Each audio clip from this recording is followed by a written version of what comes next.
Alors on retrouve Harry Potter et comme à chaque fois qu'il est chez son oncle et sa tante, il y a une ambiance de merde. Surtout que là il a genre la sœur de son oncle qui débarque, une sorte de grosse connasse, et en gros elle dit à Harry, ta mère c'était qu'une pute et ton père c'était qu'un sale bâtard de merde. Donc bon, Harry en temps normal il est tout à fait gentil, mais il faut pas pousser le bouchon non plus. Et donc là il fait gonfler sa tante et après elle explose et on retrouve des morceaux de chair partout. Non mais c'est un film Harry Potter, qu'est-ce que tu crois? Après avoir gonflé elle s'envole dans les airs et Harry fugue de chez lui avec sa valise. Ce qui veut dire quand même que le mec a réussi à faire sa valise en même pas 30 secondes. Ou alors qu'il avait sa valise de prête des jours et des jours avant la rentrée. Mais il faudrait être vachement prévoyant. Oui, c'est pas faux.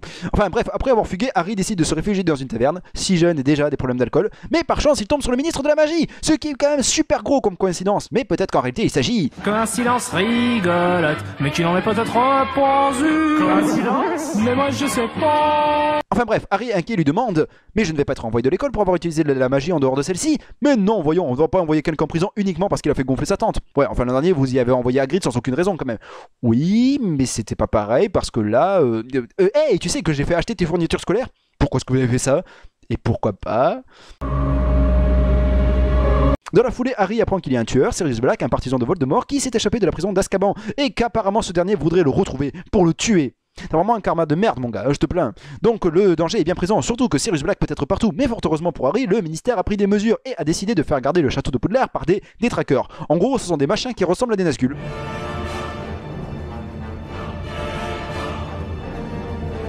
Et c'est censé être des gentils ça?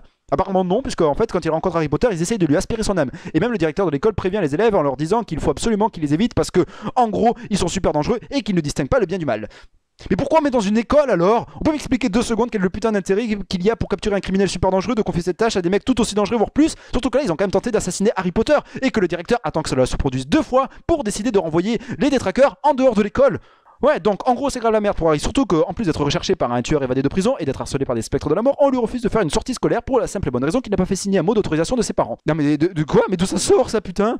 Depuis quand ils ont besoin d'autorisation pour faire des trucs aux élèves? Il n'a jamais eu besoin d'autorisation quand on l'a enrôlé de force pour faire du Quidditch, le sport le plus dangereux du monde. Il n'a jamais eu besoin d'autorisation quand on l'a inscrit dans cette école dans laquelle il court 1000 dangers. Donc pourquoi là, pour une banale sortie d'école, il lui faudrait un mot? D'ailleurs, vous avez conscience qu'il sera toujours plus en sécurité ailleurs, dans n'importe quel autre endroit au monde que dans cette putain d'école, surtout que l'endroit de leur sortie scolaire, c'est un endroit cool, un endroit convivial, un endroit chaleureux, Préolard, la destination idéale pour vos vacances. Donc voilà, une année belle et bien pourrie s'annonce pour Harry. Mais quand même, grâce à cela, il va pouvoir bénéficier d'une carte magique qui permet non seulement d'avoir un plan bien précis de l'école, mais accessoirement de savoir quelle est la position des gens qui se trouvent à l'intérieur. En gros, une sorte de GPS amélioré. Et ce sont les 2 frères de son meilleur ami qui lui ont refilé. Et là, je pense qu'on a ici les mecs les plus généreux du monde, parce que pour ma part, si j'avais un tel truc entre les mains, jamais je ne le refilerai à quelqu'un. Et encore moins 5 gamins de 13 ans pour qu'il fasse une sortie d'école. Ceci dit, cela explique le coup du mot, parce que cette carte aura sûrement son importance dans l'avenir, et donc il fallait que Harry mette la main dessus, et donc trouver un prétexte. Ouais, franchement, film, tu t'es pas trop fait chier, hein. T'aurais quand même pu trouver un autre moyen que ce prétexte à la con, hein. Donc bon, c'est bien parce que tu es le meilleur film de la saga que je te pardonne. Il se rend alors à l'Opréolard avec ses amis, et ce jour-là, il va apprendre pourquoi ce mec Sirius Black a été condamné. Il aurait fait exploser un type, Peter Pettigrew, mais surtout il aurait dénoncé les parents de Harry Potter auprès de Voldemort, alors qu'il était leur ami. Et donc Harry va vouloir se venger. Oh mon dieu, le film serait-il en train de se transformer en revenge movie? Harry Potter va-t-il devenir le nouveau Charles Bronson des familles? Bah non, ça reste un film Harry Potter. Eh oh. Mais Harry est quand même bien vénère, et par une soirée sombre, alors qu'il est accompagné par ses 2 amis, il va tomber sur un chien noir à l'air menaçant. Et là t'as le chien qui attaque Ron et l'emmène dans son repère, la cabane hurlante, et là Harry et Hermione se lancent à sa rescousse, et quand ils arrivent sur les lieux, ils découvrent qu'en fait le chien noir est Sirius Black. Hey, mais c'est le commissaire Gordon. Hey commissaire, comment ça va? Pas terrible apparemment, qu'est-ce qui vous est arrivé? C'était à cause de Dark Knight Rises, c'est ça? Bon ok, c'était pas si génial, mais quand même, c'est pas une raison pour se laisser aller à ce point. Oui, pardon. Revenons-en à Harry, qui n'en a probablement rien à faire de la trilogie de Christopher Nolan. Il se jette sur Sirius Black, et comme on entre dans le dernier acte du film, c'est le moment des révélations.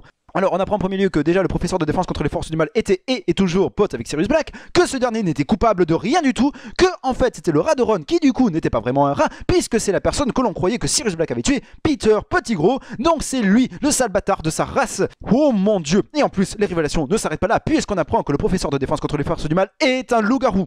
Je ne sais pas trop qu'est-ce que ça vient foutre là en l'occurrence, mais ça rajoute son petit lot de merde, puisque justement ce soir-là c'est la pleine lune, et donc le professeur se transforme en une terrible bête monstrueuse. Oh qu'est-ce que c'est que ce truc? Oh bordel de merde, mais sérieusement les mecs, vous les trouvez où vos créatures magiques en Afrique subsaharienne? Parce que là faut faire quelque chose, hein, demander de l'aide auprès d'Amnesty International, essayer de récolter dedans, parce que très sincèrement ça fait beaucoup de peine. Enfin voilà, le loup-garou dans le dernier repas remonte sûrement à plusieurs semaines, essaye de bouffer Harry et ses amis, mais ils arrivent à s'en sortir, sauf que Peter Pettigrew en profite pour s'échapper, et il y a des trackers qui débarquent pour capturer Sirius Black, ce qui est pas cool parce que finalement il est gentil, surtout que là ils l'ont embarqué et fait prisonnier, et que ce n'est plus qu'une question d'heure avant qu'il ne l'exécute. Sans procès évidemment, parce que dans l'univers d'Harry Potter, la notion de justice est un peu vague, c'est probablement un mot qu'on utilise comme ça sans y mettre beaucoup de sens derrière. Donc ça craint du boudin, mais fort heureusement Dumbledore croit Harry quand ce dernier lui dit que Sirius est gentil. Et là il dit alors à Harry et Hermione d'utiliser l'objet que celle-ci a en sa possession pour remonter le temps et sauver Sirius Black d'une mort certaine. Ok, juste deux questions. Premièrement, pourquoi est-ce que tu le fais pas toi-même directement? T'es pas censé être un putain de grand sorcier, t'en as pas marre que ce soit toujours des gamins qui s'occupent du boulot que tu devrais faire. Deuxièmement, comment ça se fait que ce soit Hermione qui soit en possession d'un tel objet? Vous vous rendez compte que le voyage dans le temps, ça peut avoir beaucoup plus d'utilité que permettre à une élève d'assister à des cours? Enfin bon, passons sur ces détails. Donc Harry remonte le temps et là il débarque en 1955, cependant cela va modifier le passé car en effet, par un concours de circonstances, sa mère va tomber amoureuse de lui et non de celui qui devrait être son père et cela compromettra alors son existence même et ainsi il devra faire en sorte que sa mère retombe amoureuse de celui qui devrait être son père. Attends, c'est pas du tout le bon script là. Non, en réalité, il débarque 3 heures plus tôt et il en profite pour sauver une bête magique qui était sur le point de se faire exécuter, de sauver son lui-même du passé et de délivrer Sirius Black de la cellule où il était enfermé. Attends, comment est-ce qu'il a pu faire ça en aussi peu de temps? Je veux dire, c'est pas comme s'il était enfermé au sein de l'école non plus. Comment ça? Si, ils ont enfermé un mec réputé être super dangereux au sein d'une école. Ok, j'avais dit que j'arrêtais de chercher une quelconque raison logique, c'est bon, ok. Voilà, donc ils arrivent à revenir à leur point de départ au moment même où ils sont partis, donc ainsi la boucle temporelle est bouclée et il en est de même pour cette trépidante année.